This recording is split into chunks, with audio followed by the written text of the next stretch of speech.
Commander, we have a Level 9 security breach in the military wing and... Communications Officer Vexia paused, her scaled hand trembling over the emergency alert.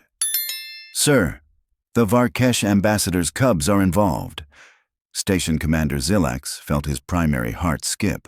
Evacuate the cubs. According to YouTube analytics, 98% of viewers are not subscribed. That's a huge number. By subscribing the channel that is completely free, you'll help support the channel and never miss fresh content. Cubs immediately. Who authorized their presence in a restricted zone? That's the problem, sir. They're covered in MX7 defense polymer, all 3 cubs, and... Vexia's throat sac contracted nervously. The human contractor is with them. Zilax was already moving toward the military wing, his claws clicking rapidly against the deck plating. MX7 was the most expensive stealth coating in known space. Toxic, highly classified, and absolutely lethal to organic contact.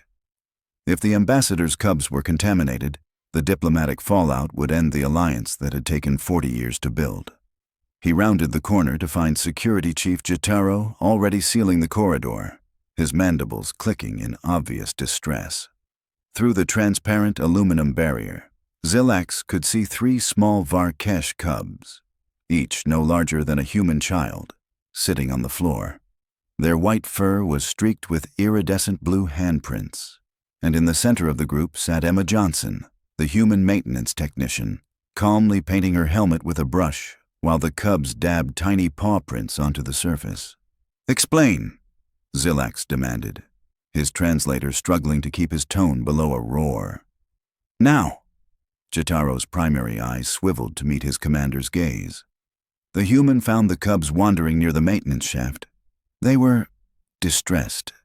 Crying, she said, so she took them to her work area to cheer them up.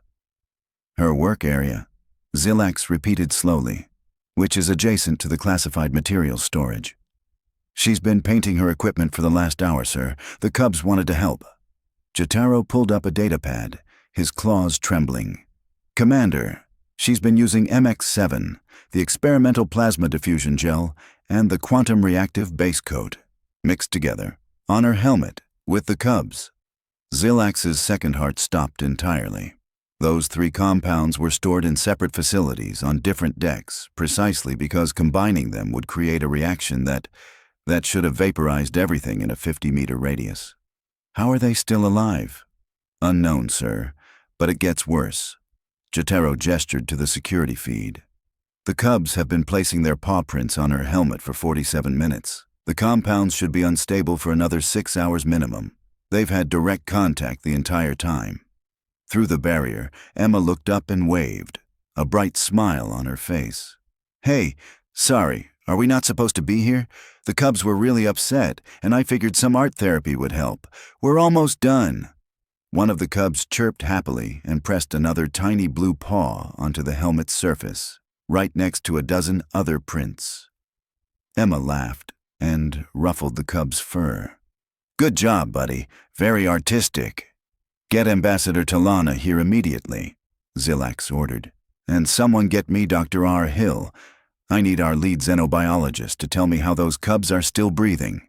Sir, Dr. R. Hill is already en route. She's also demanding to know why military R&D compounds are in the maintenance sector. Because the human... Zilax cut himself off, focusing on the scene beyond the barrier. Emma had set down her brush and was now showing the cubs how to make a pattern with their prints. Because the human thought they were paint. She checked out the materials using her standard requisition code, Vexia reported, her voice climbing toward panic. The system approved it. All 3 compounds. She logged them as decorative supplies for personal equipment. The system what? Zilax's roar finally escaped his translator's dampening protocols. The human has been using military-grade materials to decorate her tools for 6 months, sir. She's been checking them out like standard maintenance supplies. The system flagged nothing because she always returned them on time and in good condition. Another cub pressed its paw onto the helmet. The iridescent coating shimmered, and Emma made an appreciative sound. Oh, that one's really pretty. You're naturals at this. Zilax stared at the scene. A human covered in compounds that should have killed her 3 times over, surrounded by the most diplomatically precious cubs in the sector, all of them making art with materials that cost more than most planets' annual defense budgets. "Sir," Jotaro ventured carefully, "should we interrupt them?"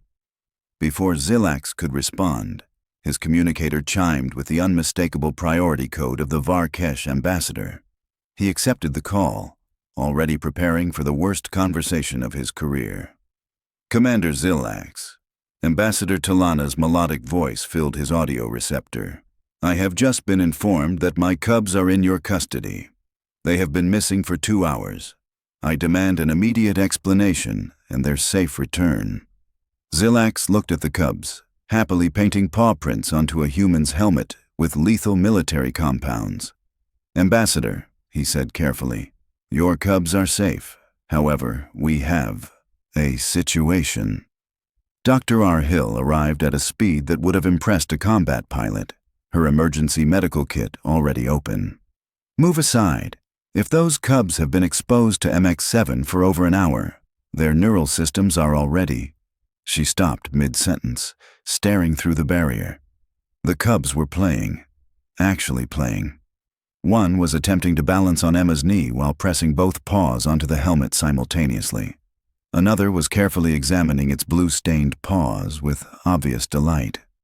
The third had fallen asleep against Emma's hip, leaving a small blue paw print on her work coveralls. "That's not possible," Dr. R. Hill whispered. "MX7 causes complete neural shutdown in Varkesh physiology. Within 20 minutes, they should be seizing." "They should be dead," Jotaro corrected flatly. "At 30 minutes, MX7 liquefies organic tissue." Emma looked up again, noticing the growing crowd of officials outside the barrier. "Oh, wow. Is this like a big deal? I'm really sorry if we're making a mess. The cubs were just so sad when I found them, and I thought—" "Don't move," Dr. R. Hill commanded, her voice tight. "Human Emma Johnson, I need you to remain absolutely still. Those cubs require immediate decontamination." "Decontamination?" Emma glanced down at the sleeping cub, then at her paint-covered hands. "It's just paint. I mean, it's really nice paint. Super smooth, great coverage. But it's not toxic or anything, right?"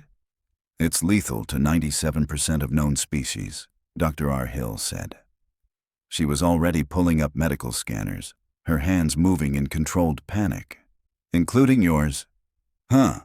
Emma looked at her blue-stained fingers with mild interest. "Well, I've been using it for months, and I feel fine. Maybe I got the non-toxic version." Zilax felt his world tilting. "Months? Yeah. It makes my tools look amazing.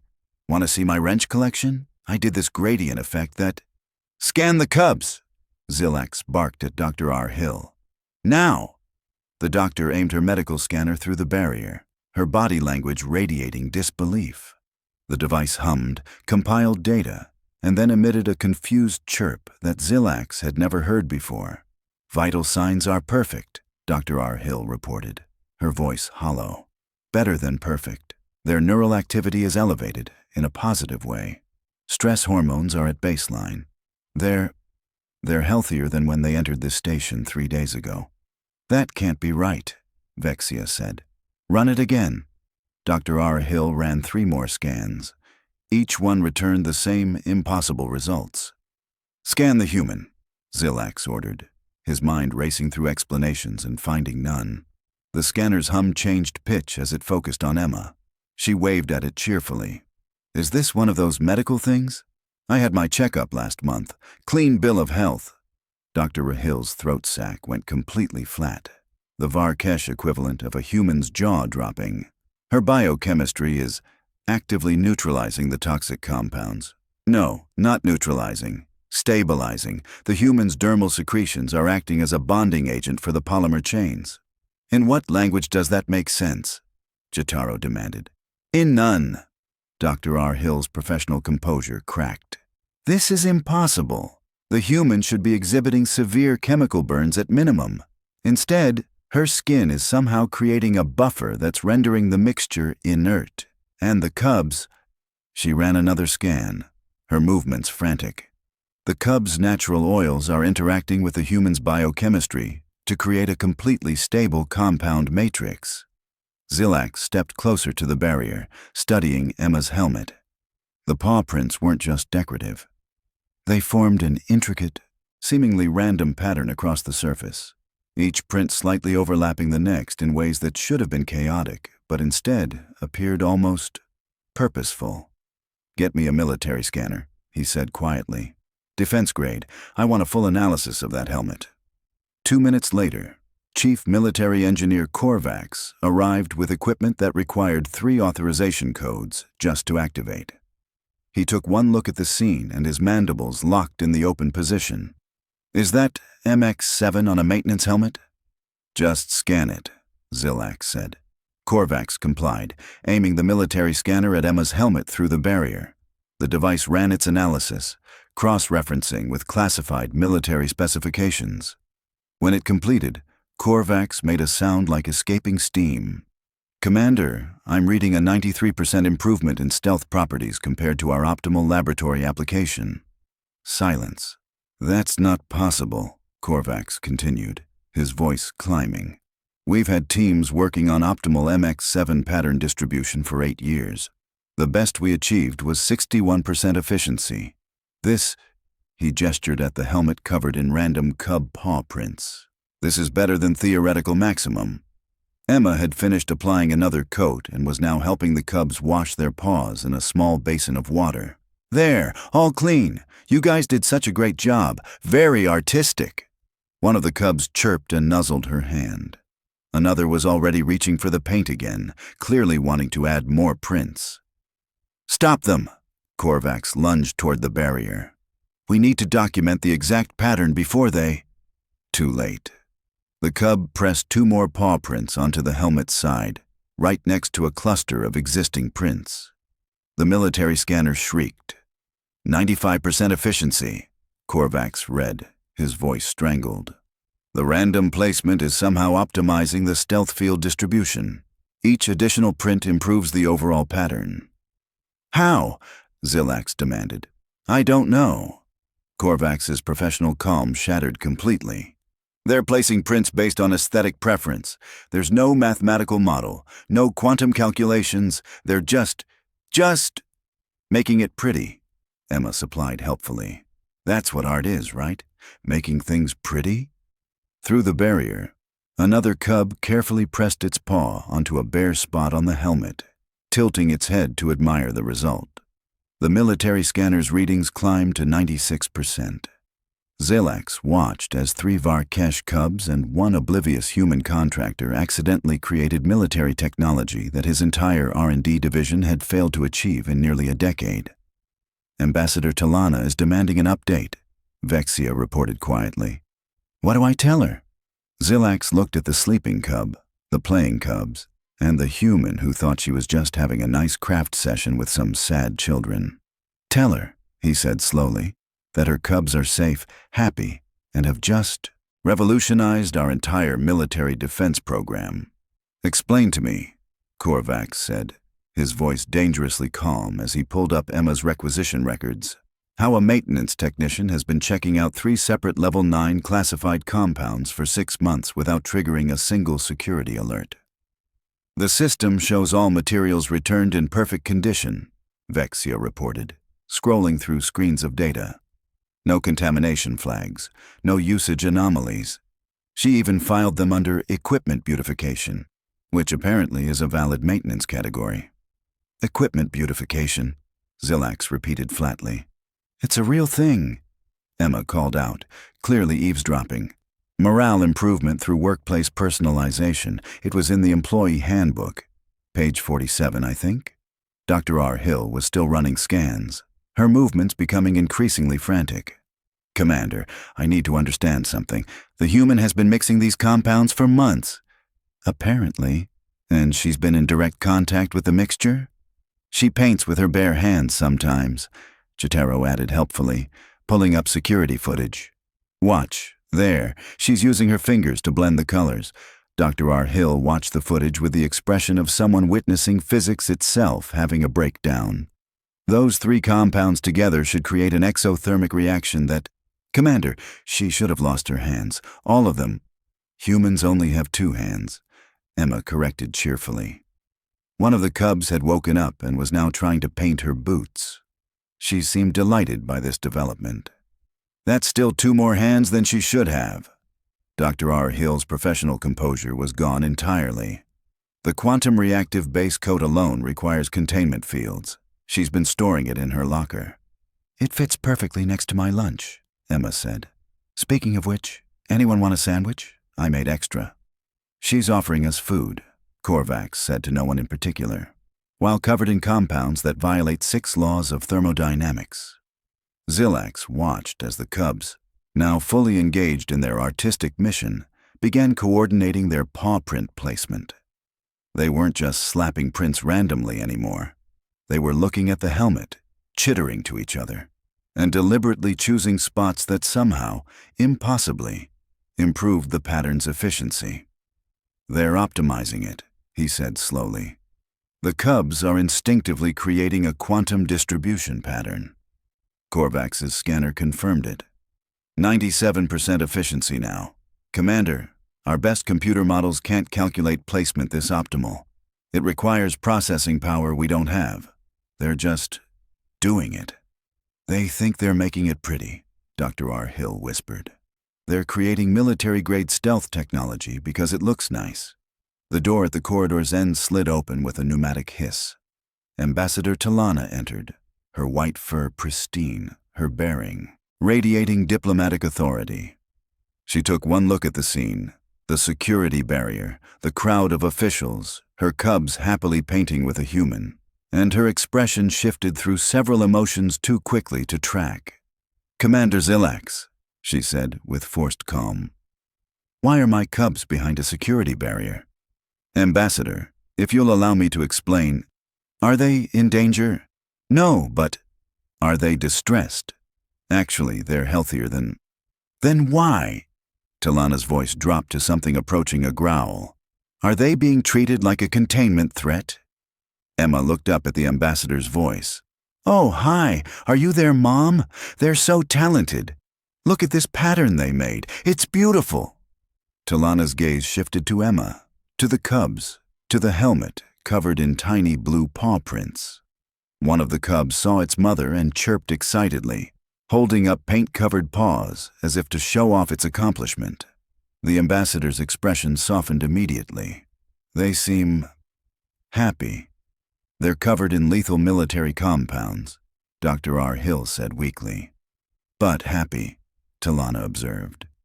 She moved closer to the barrier, studying her cubs with a mother's practiced eye. And healthy, energetic. I haven't seen them this engaged in weeks. She turned to Xilax. Explain, now, everything. Xilax looked at his chief engineer, his head xenobiologist, his security chief, and his communications officer. All of them looked back at him with expressions that said the same thing. You're the commander. You explain this nightmare. He took a deep breath. Ambassador, he began. Your cubs have accidentally created the most advanced military stealth technology in known space. Talana blinked. I'm sorry, what? Korvax pulled up a holographic display, his claws moving with the precision of someone who had explained impossible things before, but never quite this impossible. Ambassador, our military R&D division has spent 8 years attempting to optimize MX-7 stealth coding distribution.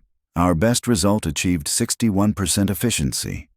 He gestured to Emma's helmet, where the cubs were now adding finishing touches to their masterpiece. That helmet is currently reading at 97% efficiency and climbing with each additional paw print. Talana stared at the display, then at her cubs, then back at the display. My children created military technology. By accident, Dr. R. Hill added quickly. They were making art. They were making it pretty, Emma corrected, gently redirecting a cub who was about to put a paw print on another cub's face. And they have excellent aesthetic sense. Look at this color distribution. It's gorgeous. The color distribution, Korvax said, his voice strained. Follows optimal quantum probability patterns that require supercomputer calculations to determine. They did it by eye. Well, they're very smart cubs, Emma said proudly, as if she'd known them for years instead of hours. Ambassador Talana moved, closer to the barrier, her diplomatic composure warring with obvious maternal concern. Dr. R. Hill, are my cubs truly safe? No political deflection, the truth. They're safer than they've been since arriving on this station, Dr. R. Hill admitted. I don't understand why, but the chemical interaction between the human's biochemistry and your cub's natural oils has created a completely stable compound. Not only is it non-toxic, it's actually beneficial. Their stress hormones are lower than I've ever recorded. Because they're happy, Emma said simply. They were crying when I found them. Lost, I think. So we did some art therapy. She smiled at the cubs. Worked pretty well, right, guys? The cubs chirped in enthusiastic agreement. One of them held up the helmet to show Talana, clearly proud of their work. Let me understand this completely, Zilax said, pulling up multiple data streams. The human skin chemistry stabilizes compounds that should be lethally unstable. The cub's oils react with the human's biochemistry to create a bonding agent. And together, they've created a stable version of a formula that has killed 3 of our lead researchers. 4, Korvax muttered. We don't talk about the incident on Research Station 7. And the pattern, Zilax continued. The optimal quantum distribution. Korvax's holographic display shifted to show probability matrices that made Zilax's eyes hurt. The cubs are placing prints based on what looks right to them. Somehow, their aesthetic sense aligns perfectly with quantum probability fields. Each print they add improves the overall stealth properties because they're instinctively avoiding pattern repetition in a way that maximizes energy dispersion. They're not calculating it, Dr. R. Hill added, still running scans as if hoping the readings would suddenly make sense. They're just doing it, the same way they'd arrange flowers or stack blocks. It's instinctive. Emma laughed. You guys are really overcomplicating this. They're kids. Kids are naturally creative. You just have to let them play. Play, Ambassador Talana repeated slowly. She looked at Zilax with an expression that suggested diplomatic consequences were being calculated in real time. Commander, let me be certain I understand. You have been developing military technology that is apparently lethal to your own researchers. My cubs, who I entrusted to this station's care, somehow accessed this material. And the only reason they survived is because a human maintenance technician decided to do art therapy. That's accurate, Zilax admitted. And if the human had not been present, the silence that followed was damning. Your protocols, Talana said quietly, would have killed my children. Our protocols would have prevented them from accessing the materials at all, Jotaro defended. The human's requisition system bypass was saved their lives, Talana interrupted. From what you're telling me, if my cubs had encountered these compounds without the human's biochemical interaction, they would be dead. No one argued. Emma, oblivious to the diplomatic tension, had finished helping the cubs clean up. There, all done, and look how beautiful it turned out.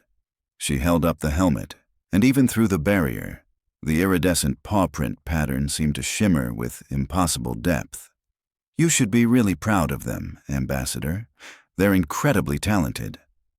Talana looked at her cubs, healthy, happy, covered in paint that should have killed them, and then at the human who had somehow made a death sentence into an art project. Emma Johnson, the ambassador said formally, you have my gratitude for protecting my cubs. Oh, no problem, Emma beamed. They're sweethearts. Can they come back tomorrow? I'm going to paint my toolbox, and I think they'd love to help with that too. Every official within hearing distance made sounds of distress. Actually, Korvax said slowly, staring at his scanner readings, that's not the worst idea. Zilax turned to him. Explain. If the cubs can replicate this pattern optimization on other equipment. Korvax's mandibles clicked rapidly, his species equivalent of excited calculation. Commander, We could revolutionize our entire defense systems, not by doing more research, but by letting cubs and humans create art together. You want to turn military R&D into an arts and crafts program, Zilax said flatly. I want to turn our arts and crafts program into military R&D, Korvax corrected. The human is already doing it. We've just been too blind to see it. Emma raised her hand. I'm still not sure what all the fuss is about, but if you want the cubs to paint more stuff, I'm totally on board. This was fun. One of the cubs chirped agreement and hugged Emma's leg, leaving tiny blue paw prints on her coveralls. Ambassador Talana watched this exchange with an expression Zilax couldn't quite read. Finally, she spoke. Commander, I believe we need to discuss a significant revision to our alliance agreements. I was afraid you'd say that, Zilax muttered. My cubs, Talana continued, will be placed under Emma Johnson's supervision for all future creative activities, and your military division will provide whatever materials she requests. Ambassador, with all respect, we can't just... Can't? Talana's voice carried the weight of 40 years of diplomatic power. Commander, my cubs have achieved what your entire R&D division could not. Under the care of a human, you classified as a maintenance technician. I think it's time you reconsidered your classification system. Emma waved from behind the barrier. Does this mean I get a raise? 3 weeks later, Station Commander Zilax stood in what had formerly been Military Research Lab 7 and was now officially designated the Creative Development Wing. The space had been transformed. Where sterile workstations once held classified weapons projects, colorful mats now covered the floor. Safety barriers had been replaced with art supply stations. And in the center of it all, Emma Johnson sat cross-legged, surrounded by Varkesh cubs, painting what appeared to be a completely standard-issue plasma rifle. Except it wasn't standard anymore. The cubs' paw prints covered the weapon's heat dissipation panels in a pattern that, according to Korvax's increasingly enthusiastic reports, improved cooling efficiency by 73%. How's the project going? Zilax asked, though he already knew the answer from the daily reports that made his engineering teams weep with frustration and awe. Great, Emma said, helping a cub reach a tricky spot on the rifle's scope mount. We finished the shield generators yesterday. Those turned out really nice. Today we're doing weapons. Tomorrow I think we'll tackle communications arrays. The cubs have some ideas about antenna patterns. Ambassador Talana appeared beside him, watching her cubs with obvious satisfaction. Commander, the Galactic Council has requested a demonstration of our new development protocols. Of arts and crafts? Of breakthrough military innovation achieved through interspecies creative collaboration, Talana corrected diplomatically. 17 other species have already requested access to the program. The waiting list is quite extensive. Zilax watched as a cub carefully pressed its paw onto the plasma rifle, tilted its head critically, then adjusted the placement slightly. The military scanner in the corner chirped approval. Optimal energy flow achieved. We spent decades on weapons research, he said quietly. Billions in funding, lost researchers to accidents, and the solution was letting children play with paint. The solution, Talana said, was allowing humans to be humans and cubs to be cubs. You were so focused on complexity that you forgot the value of instinct and joy. Emma had finished the rifle and was now showing the cubs how to clean their paws. All right, who wants snacks? I brought those fruit pouches you guys like. The cubs abandoned their art project immediately, chittering excitedly about snacks. Emma laughed, pulling supplies from her bag with the same casual efficiency she brought to everything. She still thinks she's just a maintenance technician, Korvax reported, appearing from the observation room. I tried to explain her new security clearance, and she asked if it came with better parking. Let her think what she wants, Zilax said. Just keep her supplied with paint and cubs. Already done, sir. Next week she's requested some glitter for what she calls the Sparkly Project. Do I want to know? It's our prototype Dreadnought's hull plating, sir. Zilax sighed. Of course it was. Emma caught his eye and waved, a cub perched on her shoulder. Hey, Commander, want to add a handprint? The Cubs think everyone should contribute to the art. Perhaps another time. Zillax called back, though he found himself almost smiling. Behind him, he heard Talana's quiet laugh. Humanity? Fuck yeah, she said in surprisingly fluent English. Zillax decided not to ask where she'd learned that phrase. Some things, he was learning, were better left as happy mysteries.